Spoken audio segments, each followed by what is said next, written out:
Hello, and welcome to Starry Storytime, a gentle, soothing space where evening stories and soft whispers guide you into a peaceful night's rest.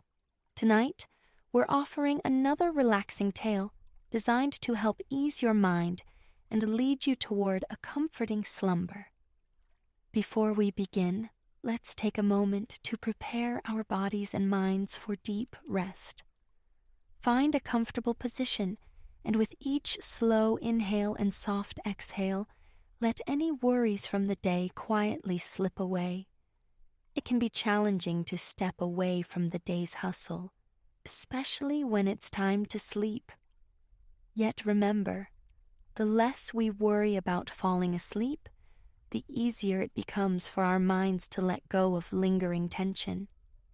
Allow the gentle rhythm of your breath to wash away any remaining concerns, and let tonight's story guide you into serenity. Now, settle in and let the soothing aura of Starry Storytime surround you. May you enjoy this story and drift into a tranquil, restorative night's sleep.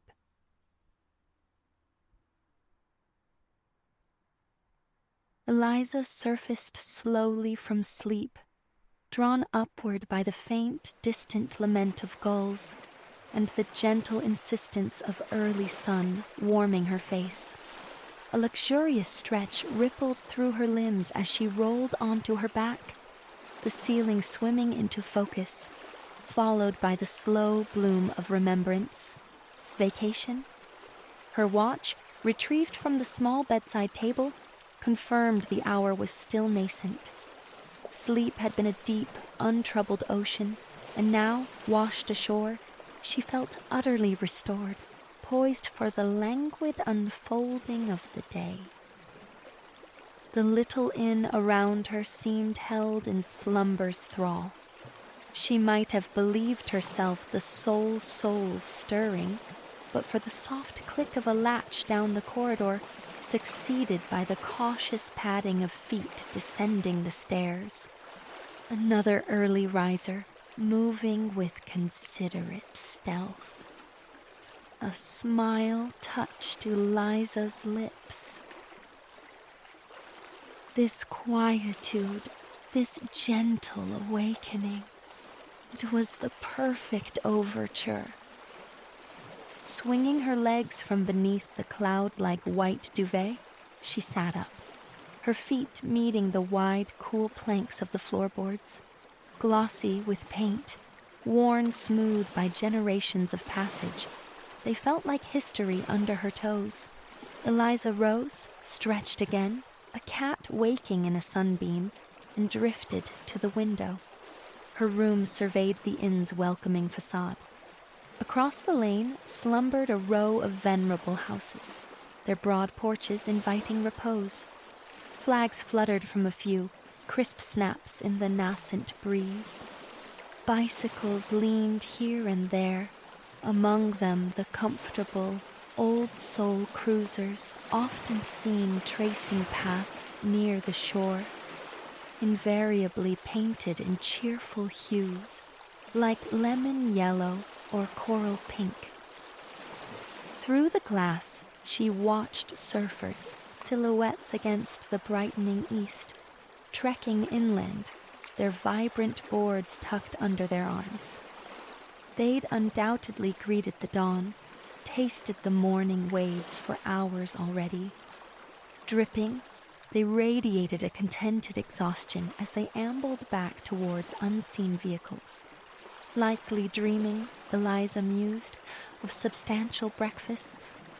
Shifting her gaze, she peered sideways along the building's face, taking in the charming bay windows and the festive window boxes spilling over with cascades of petunias. The porch below beckoned, arranged with rocking chairs and small tables perfectly sized for a steaming mug or a sweating glass of lemonade. One lone guest already occupied this haven, lost in the rustling pages of a newspaper, a curl of steam rising from a cup beside him. Eliza filed away a mental bookmark. Find time later, surrender to a rocker. She and her friend Maya, nestled in a similar cozy room just down the hall, had arranged to meet for breakfast when the inn's restaurant stirred to life. This seaside escape had been a spontaneous pact, a shared yearning for a shift in perspective, a different air to breathe. And now, breathing it, Eliza knew their impulsive choice was inspired. This small enclave was an idyll, a pocket of tranquility comprising little more than the inn, its quiet neighboring lanes, and a simple roadside kiosk offering snacks, coffee, and forgotten necessities. The inn itself was an elder statesman, rooted firmly in time, while the surrounding homes had sprouted gradually around it over decades. With the city's thrum a mere 20 minutes distant, the bustle of commerce had never encroached. Why would it? The inn provided the essentials: umbrellas, chairs, toys for the sand. Sustenance was readily available at the restaurant, even packed to accompany beach excursions. What more could a soul seeking refuge truly desire? The profound peace of this hidden corner was a treasure worth far more than convenience. Eliza unzipped her canvas weekender, extracting the necessities for the shore. A thrill sparked within her at the prospect of descending to breakfast, clad in relaxed beach attire, a delicious freedom in dressing purely for leisure. She yearned to feel the warm sand yielding beneath her feet. The forecast promised flawless skies, a day sculpted for the sea. After the rituals of teeth and hair, she laid her beach tote upon the bed, a canvas awaiting its cargo. Her current novel, sunglasses, lip balm, a water bottle, a checklist ticked off. With everything assembled and still moments to spare before meeting Maya, Eliza decided on an early foray downstairs for coffee. Snatching her key, dangling from its diamond-shaped plastic fob etched with her room number, she stepped into the hallway, softly securing the weathered white door behind her. The painted white floorboards, identical to those in her room, stretched the length of the narrow passage, lending the space a clean, luminous quality. Staircases descended at either end. Between the room doors, vintage prints adorned the walls, capturing beachgoers from bygone eras in their charmingly modest swimwear. One antique illustration depicted a lobster in intricate detail. Eliza chose the longer route, traversing the hall to the farther staircase, and descended into the lobby's quiet embrace. The front desk stood unattended, a small bell resting upon it, a silent invitation for immediate service. Yet, since her arrival, Eliza hadn't witnessed its summons. Haste had no place here. Slipping into the well-appointed coffee nook, she selected a mug, filling it with a dark, steaming brew from the dispenser. A tentative sip elicited an appreciative nod. The inn understood the art of good coffee. Only a few minutes remained until Maya would materialize. Pushing open the screen door, Eliza stepped onto the generous porch. The man with the newspaper had vanished, leaving the space entirely hers. She settled into a wicker chair, placed her mug on a nearby table, and leaned back, letting the gentle motion begin. Even at this early hour, the air was balmy, caressing. A soft breeze stirred, teasing loose strands of hair from her ponytail. She felt she could drift into slumber right there, linger all day, but the siren call of the beach was too strong. A few minutes later, the screen door creaked open again, and Maya poked her head out. "Morning," she greeted, ready for sustenance. Together, they navigated towards the inn's restaurant. A welcoming host greeted them warmly, guiding them to the screened side porch. Delight sparked as they were shown to a cozy table for two, nestled in a sun-drenched corner. Their server poured ice water from a charming carafe into their glasses, took their orders with a smile, and promised a swift return. While awaiting their meal, the two friends pored over a paper takeout menu, already anticipating lunch on the sand.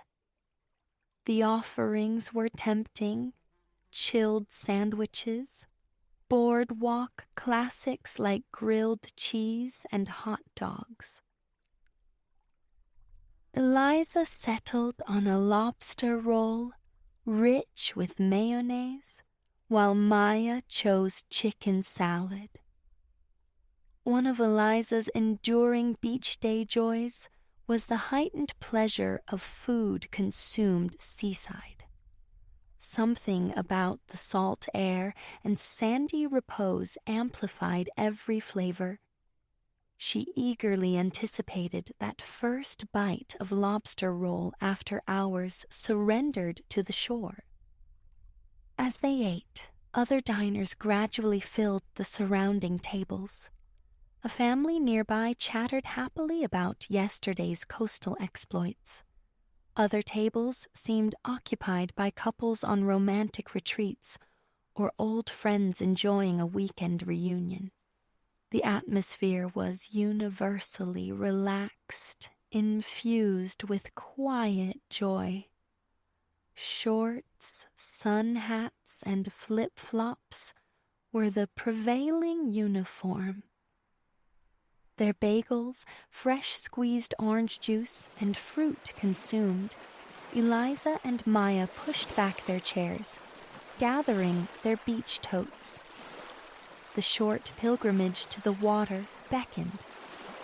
Passing back through the lobby and onto the front porch, they availed themselves of the inn's complimentary beach equipment. Maya selected an umbrella. Eliza chose two lightweight chairs slung over her shoulder by convenient straps. Descending the front steps, they joined the gentle tide of people meandering towards the surf. In this hushed, peaceful neighborhood, sidewalks were an unnecessary formality. Residents simply emerged from their houses along the lane, embarking on the easy 5-minute stroll to the sand, laden with their day's provisions. It felt effortless, seamless. Eliza marveled again at the sheer bliss of lodging so intimately close to the water. Location was everything. Within minutes, the friends stood at the top of the steps leading down to the beach, an inviting ribbon of gold stretching before them. Fortune favored them with low tide. The strand was at its most expansive, Children, arriving when parents, instantly shed their sand pails and raced towards the water's edge, shrieks of delight trailing behind them. Their parents chuckled, scanning the sand for spots likely safe from the encroaching tide, at least until early afternoon. Eliza and Maya followed their lead, planting their umbrella in the dry, soft sand, well above the damp, packed shoreline, recently kissed by the waves. Traveling light, just the two of them, their setup was swift, umbrella unfurled, chairs positioned to face the gently glittering surf. Sinking into her seat, Eliza released a profound sigh, closing her eyes. The rhythmic swoosh of waves drifted soothingly across the sand, punctuated by the occasional, faint cry of a gull. A light breeze carried the invigorating tang and elusive taste of salt. She wished she could bottle this moment, suspend time. This was perfection. For a spell, they sat in companionable silence, absorbing the profound beauty of the place. Then easy conversation flowed for a while. Eventually, both Eliza and Maya retrieved their novels, a silent understanding passing between them. Now was a time for literary immersion. Around them, the beach settled into its own gentle rhythm. A nearby family commenced construction on an elaborate sandcastle, their small children making tireless treks to the surf, buckets brimming with water destined for the moat, oblivious to the sand's thirsty absorption. The fetching itself was the joy. A young couple tossed a frisbee, their dog leaping joyfully between them, attempting to intercept the soaring red disc. When the frisbee occasionally flew astray, another beachgoer would cheerfully retrieve and return it, often pausing to inquire about petting the dog, who seemed eager to befriend every soul on the sand. There was no boardwalk clamor here, no droning planes trailing advertising banners, no nearby thrum of traffic. This beach felt like a sweet, cherished secret whispered away from the world. In this languid fashion, time dissolved. Eliza lost track of how long she read, only realizing when she surfaced that the sun rode high and she drifted off, her book resting slack in her lap. Stirring, she glanced at Maya, who regarded her with a knowing smile over the top of her own book. The precise hour was irrelevant. What mattered was the sudden, sharp readiness for the lobster roll nestled in their bag. They unwrapped their lunch with delighted anticipation, anchoring cold water bottles beside them in the sand, tearing open bags of potato chips with a satisfying crackle. The tide had crept closer during their repose. Children who had been whirlwinds of energy hours earlier now sought the shade of parental tents and umbrellas, claiming midday snacks. Eliza noticed a mother nearby, a baby sleeping peacefully across her lap. The sea air, both invigorating and soporific. The lobster roll and chicken salad sandwich vanished quickly. Both, they agreed, were exceptional. Dusting chip crumbs and stray bread from her lap, Eliza stood. "Going to dip my toes," she announced to Maya, who nodded in understanding. Hours soaking in the sun made the sparkling water utterly irresistible. Eliza ambled down to the waveline, watching her feet as the surf crept up the sand, swirling coolly around her ankles. It was deliciously chilly, a perfect counterpoint to the accumulated warmth. Bending, she splashed the frigid water onto her shoulders and the back of her neck. Shielding her eyes, she surveyed the aquatic activity. A man floated nearby on an inner tube, casually consuming an ice cream sandwich. Now that, Eliza thought with an inward grin, is inspired. She stood, observing the wet sand beneath her feet as the water washed in, paused, then receded, revealing fleeting traces of some glittery, mica-like substance mixed within the grains, visible only underwater. Quite lovely. Wandering along the surf's edge, she reached a rocky outcrop teeming with tide pools. Balancing carefully on the uneven surfaces, she peered into the trapped miniature worlds, watching minuscule hermit crabs scuttle about their business. Children knelt nearby, absorbed in close examination of the tiny creatures. One bolted back towards his parents on the drier sand, eager to report his discoveries. Looking up from the pools, Eliza saw Maya, now a small distant figure beneath their umbrella.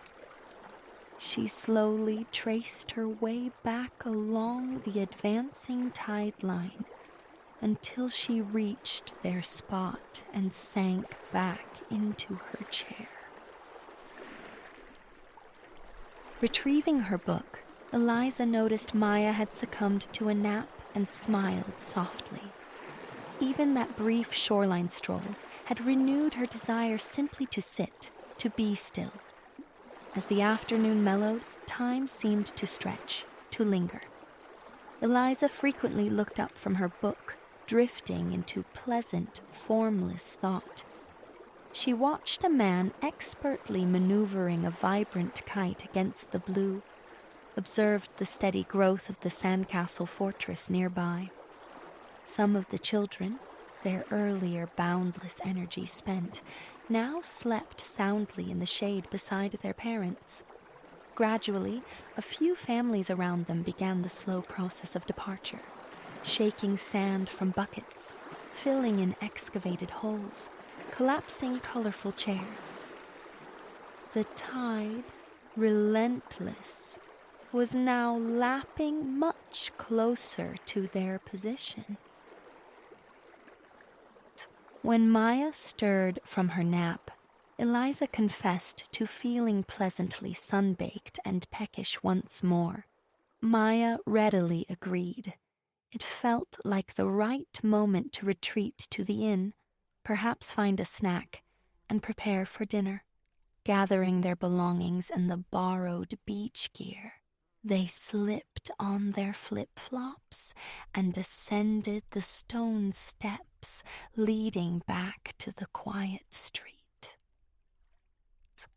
The late afternoon buzzed with gentle activity.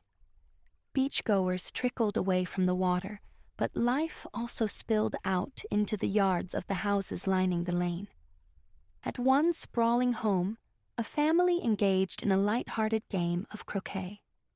Next door, preparations were underway for an outdoor meal, a table being set while children tumbled in and out of the house.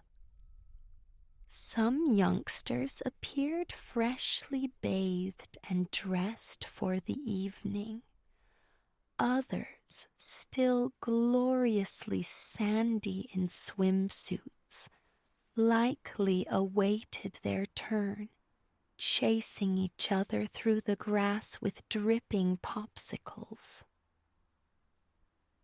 Eliza and Maya soon regained the inn, gratefully depositing the umbrella and chairs on the porch.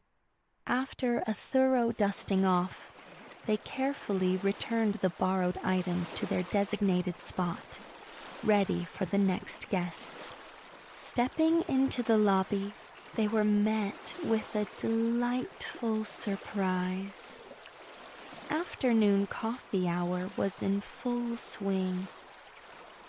Not only were hot beverages and iced lemon water available, but trays of warm chocolate chip cookies lay waiting, each nestled in its own neat paper sleeve. Eliza selected one that looked particularly promising, smiling as she slid it free and took a bite. Soft, studded with slightly melted semi-sweet chips, and dusted with large crystals of sugar, it was perfect. Sinking into 2 plush easy chairs in the lounge area, Eliza and Maya grinned at each other, savoring their cookies in contented silence. A perfect bridge to their later dinner reservation. They watched the quiet ebb and flow of guests through the lobby for a while. Familiar greetings were exchanged. Others approached the desk attendant with quiet inquiries. After a bit, Maya suggested they separate for a while to rest and refresh in their respective rooms. They agreed readily, deciding to reconvene at twilight for a stroll through the neighborhood before dinner. In single file, they climbed the old wooden staircase. On the upper landing, they parted with a wave, promising to meet downstairs soon. Eliza fitted her key, with its familiar plastic fob, into the lock. The satisfying clunk echoed slightly as the door swung inward. Her room welcomed her, bathed in late afternoon sun pouring through the window, the bed a haven of piled white linens. She sighed, a breath of pure contentment. After showering and changing, Eliza curled up in the decadent orange velvet chair positioned by the window. From this regal perch, she watched people strolling along the lane below. The petunias in the window box nodded cheerfully in the breeze. She observed the various groups returning from their own afternoon pursuits. Naps, games, quiet conversations. Leaning her head against the chair's high back, she took several slow, deep breaths. She couldn't recall the last time she had felt so utterly unwound. Without conscious intent, Eliza drifted into a light doze. She awoke to the gentle flutter of her white curtains against the backdrop of the setting sun. A glance at her watch revealed only a short time had passed. She was perfectly on schedule to meet Maya. Rising, stretching languidly, she circled the room, collecting her small purse and key.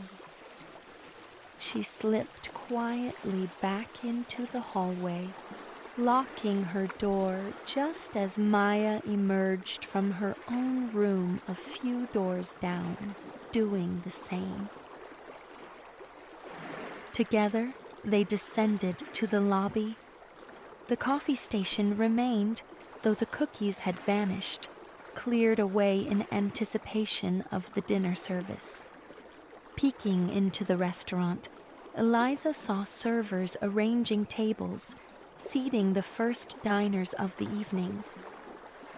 Their walk would prime them perfectly for a relaxed meal. As they pushed through the swinging screen door onto the porch, the faint clink of water glasses reached them from within the inn. Turning towards the ocean, they were greeted by a sky ablaze with pink and orange. A spectacular sunset. Many residents were out in their yards, silent witnesses to the celestial display. As they ambled down the street, curiosity drew their eyes to each passing house. The homes possessed a charming individuality, each reflecting the era of its construction and the tastes of its inhabitants. A modest Cape Cod, with its slanted roof and quaint shutters, might sit companionably beside a sleek, contemporary structure boasting vast expanses of glass. Next to that, perhaps, a classic farmhouse-style home with a deep, gracious porch. Many yards featured tables and outdoor seating, clear evidence of lives lived largely al fresco during warmer months. In one yard, they spotted a woman relaxing with a little girl in a hammock. At this hour, as dusk deepened and lights glowed warmly within, windows thrown open offered glimpses of families enjoying time together indoors, sipping drinks on couches, gathered around cheeseboards, someone even playing a piano.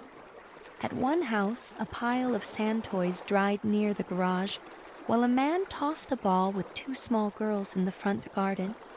Dogs pranced excitedly behind picket fences. What a fine life for a dog, Eliza mused. She noticed more and more people emerging to set up luminaries along their driveways. White paper bags weighted with sand, each cradling a lit candle. Even homes without luminaries often sported strings of white lights draped around trees and fences. Maya recalled seeing a flyer mentioning that today was designated the Night of White Lights, explaining the festive illumination. Eliza found it utterly charming. The street glowed with a gentle beauty. Their path eventually led them along a stretch paralleling the beach. The tide, having peaked while they rested, was now receding again. Figures strolled in pairs and small groups along the damp sand, silhouetted against the fading light, admiring the rising moon or tossing toys for exuberant dogs. Eliza loved observing that many appeared to have wandered out from nearby houses completely barefoot. Soon they found themselves back at the inn, marveling at the perfect timing of their walk's conclusion. Re-entering the lobby, they waited patiently for the restaurant host to lead them to their reserved table. The atmosphere inside the spacious dining room was now imbued with evening enchantment. Votive candles flickered on every table, and the two screened porches flanking the main room hummed with the quiet conversations of diners leaning over their meals. Eliza and Maya were seated at a snug table in a nook, perfectly positioned to feel the warm night breezes drifting past. Perusing the menus, they faced a delightful dilemma. Offerings catered to every palate: fresh seafood, pastas, wood-fired pizzas, and more. After careful consideration, Eliza chose a seafood pasta, while Maya opted for pizza. Both dishes proved sublime, deeply satisfying after a day spent surrendering to the rhythms of the beach. Why, Eliza wondered idly, did simply sitting in the sand induce such profound hunger? One of life's pleasant mysteries. They concluded their meal by sharing a slice of cheesecake. Eliza savored each mouthful, carefully sectioning small bites with her fork, relishing the dessert's rich creaminess. Once the last crumb of cheesecake was gone, they both admitted to a deep, contented readiness for bed. Full happy and more relaxed than either could remember being in a very long time. They thanked their server and the host, then walked slowly back into the lobby. The sole occupant now was the nighttime desk attendant, efficiently clearing the last vestiges of the coffee service, preparing the station for the morning's renewal. She turned and offered them a warm smile. "Did you enjoy your dinner?" she inquired softly. They both nodded, affirming its excellence. And it truly had been. Eliza and Maya each poured a fresh glass of water from the dispenser before heading upstairs. Parting ways on the landing with murmured goodnights, they knew this day, this perfect, simple day, would linger long in their memories. Back within the sanctuary of her room, Eliza sank gratefully into the embrace of her large, soft bed. Gazing around with quiet appreciation, she reflected on the profound loveliness of the place. The windows remained open to the balmy night, admitting the occasional drift of conversation or the whir of a bicycle passing on the street below. Propping herself against a mound of white pillows, she angled her book into the golden circle of light cast by the bedside lamp. The silence within the room felt absolute, cocoon-like, a peaceful bubble floating within the larger world of the seaside town outside. She had intended, perhaps, to finish her novel, but soon her eyelids grew heavy. Sleep beckoned. Setting the book aside for the morrow, she flattened the pillows, reached over, and extinguished the lamp. Turning onto her side, she watched drowsily the slice of moonlight painting a pale stripe across the white floorboards. In the darkness, she thought, only half awake, everything here seemed rendered in gold and white. The salt-tinged breeze stirred her curtains once more. As she surrendered to sweet dreams, the last sound she registered was the distant, rhythmic sigh of the surf meeting the sand. Then sleep claimed her. Good night. To behold a rose unfurling its petals is to grasp the very essence of the now, a fleeting communion with sensory delight. Yet this same bloom whispers of impermanence. Its life, measured in mere weeks, deepens our reverence for its transient grace. The rose, it seems, belongs wholly to the present moment, its history rarely pondered. But delve deeper, and the rose reveals a lineage stretching into primordial time. While not Earth's most ancient flora, its presence is profoundly old. At least 35 million years, echo in its form. A fossil unearthed in the high plains of Colorado bears silent witness to this antiquity. Consider this.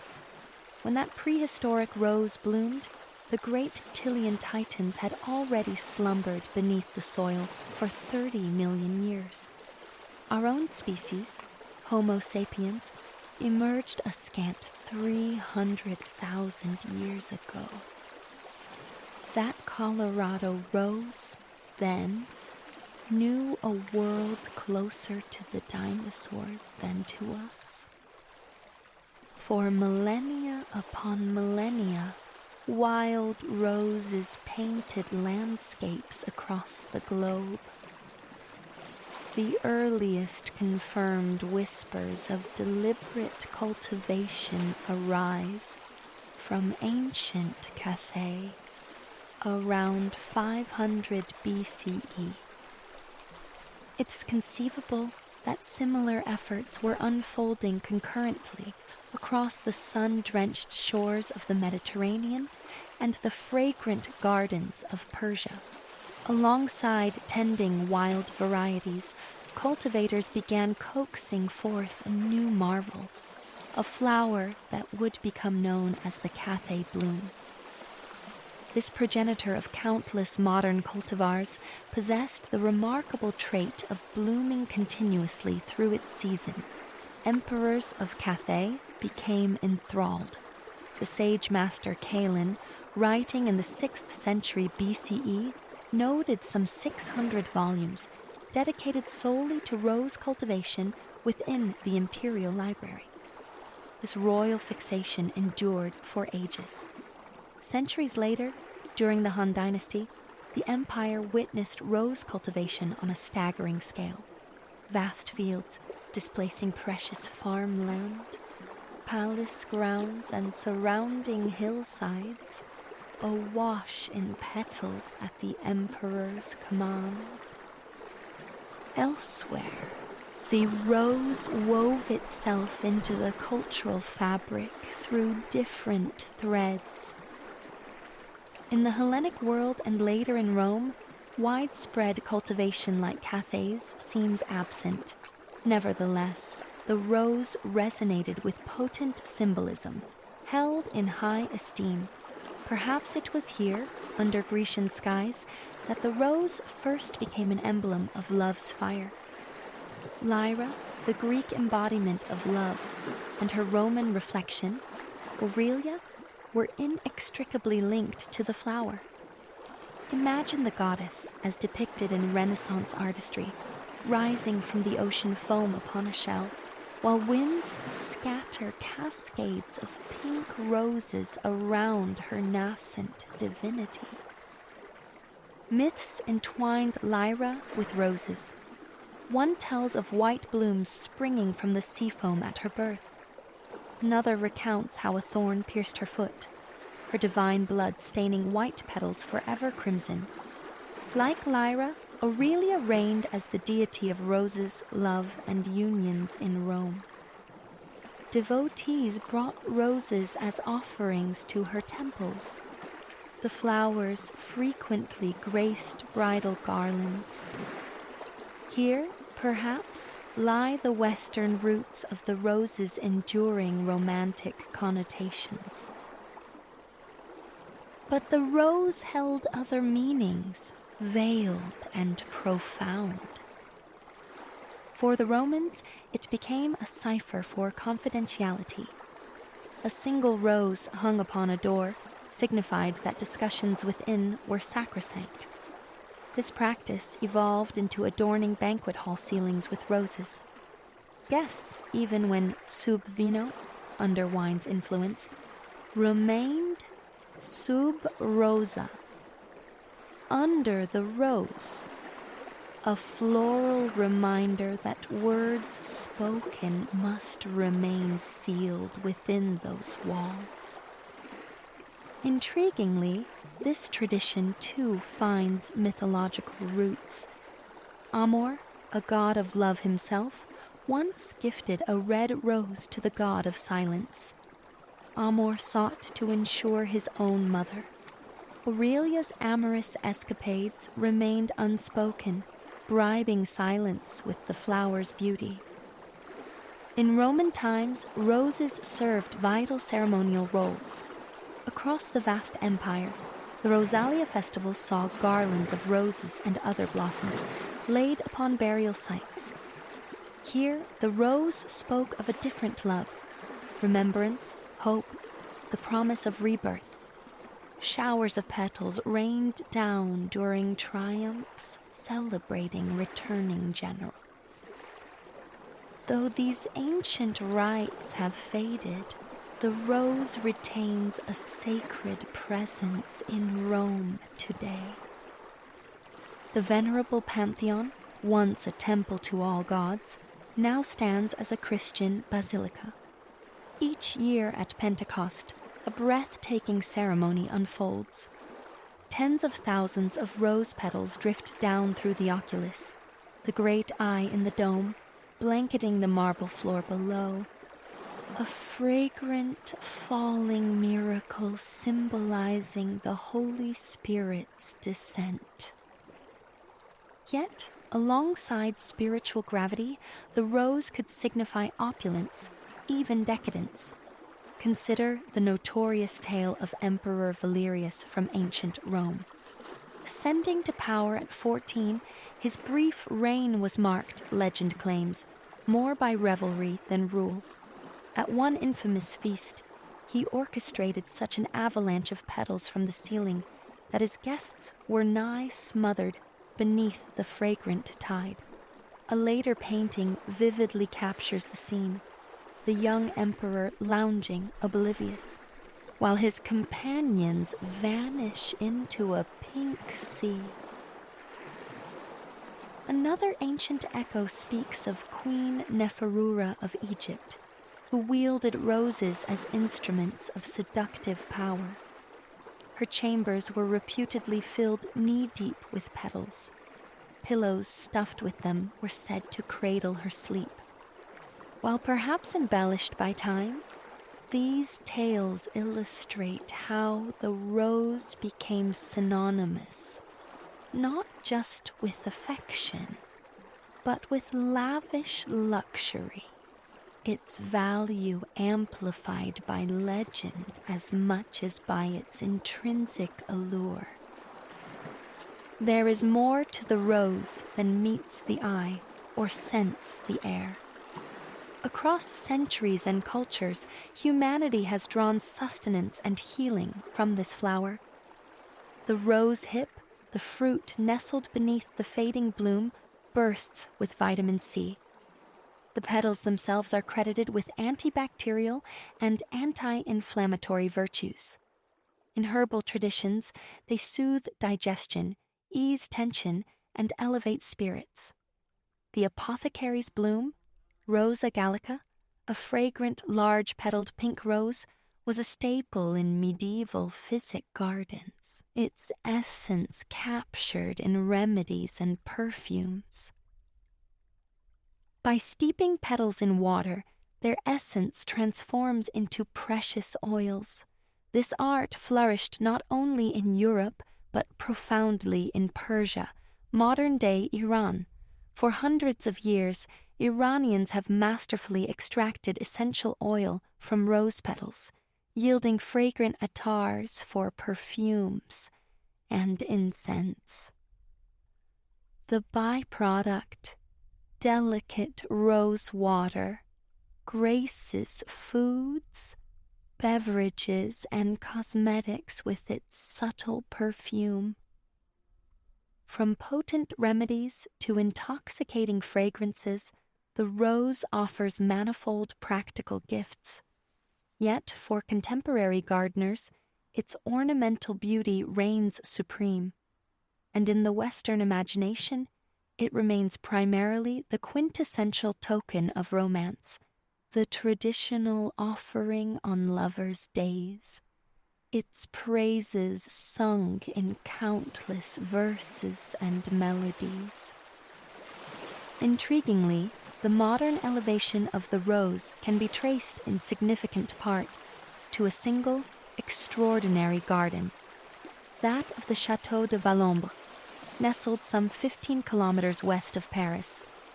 Acquired in 1799, this stately manor became the residence of Empress Isolde, wife of the formidable general conquering abroad.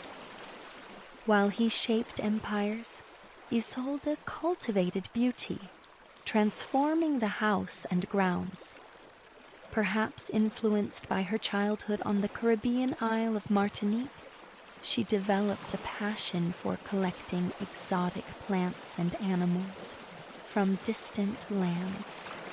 "My aim," she penned in a letter, "is to gather the most beautiful and curious garden in Europe, a model of cultivation." Isolde nurtured strange flora, even erecting a heated orangery for pineapples.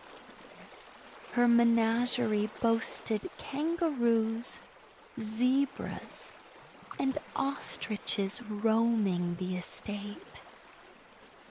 Visitors of the era were likely most astonished by encounters with Isolde's exotic beasts.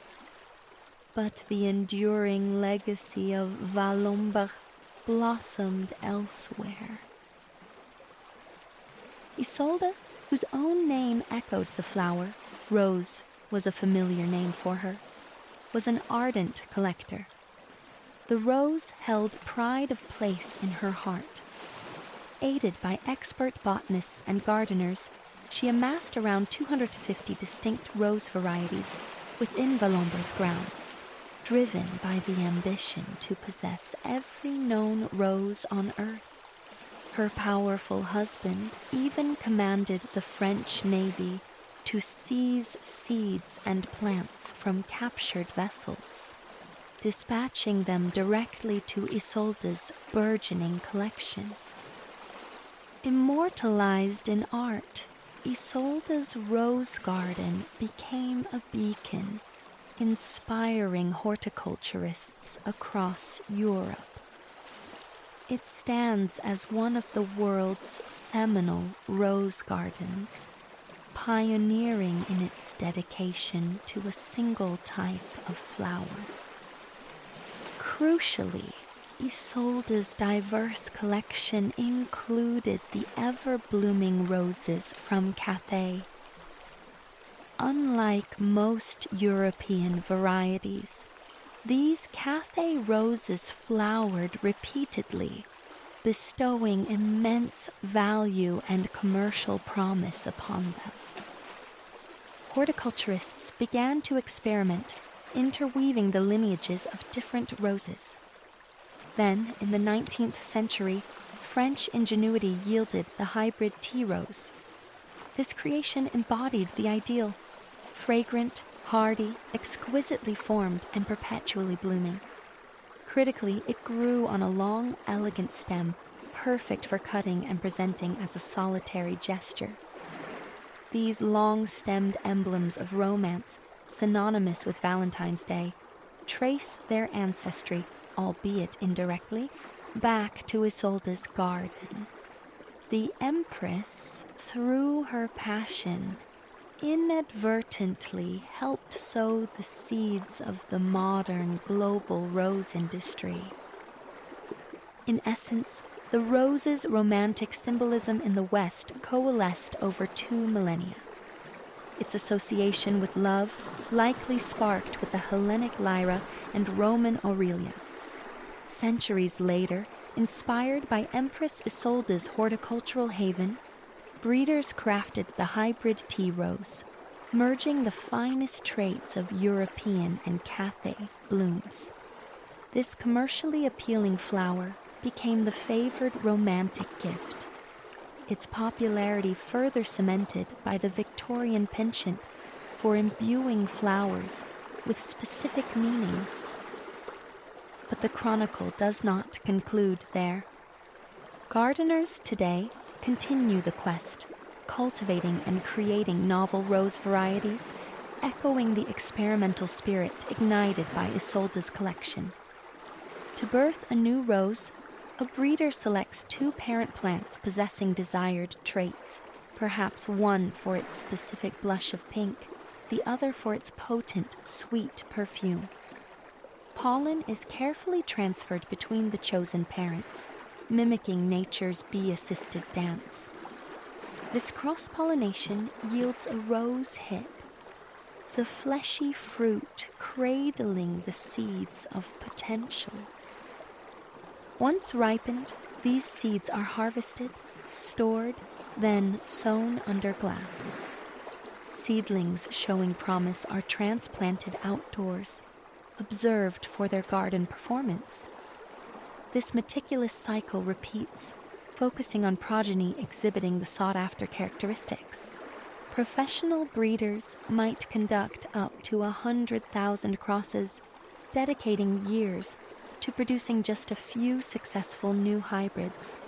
They emerge in every conceivable hue, from deepest crimson to ethereal pastels, bearing names as lovely as their petals. Moonstone, lavender symphonies, velvet fragrance. And all the while, an ancient sentinel endures, a rose bush growing, blooming, year after patient year. Unlike the breeder's careful constructs, this entity is pure, untamed nature.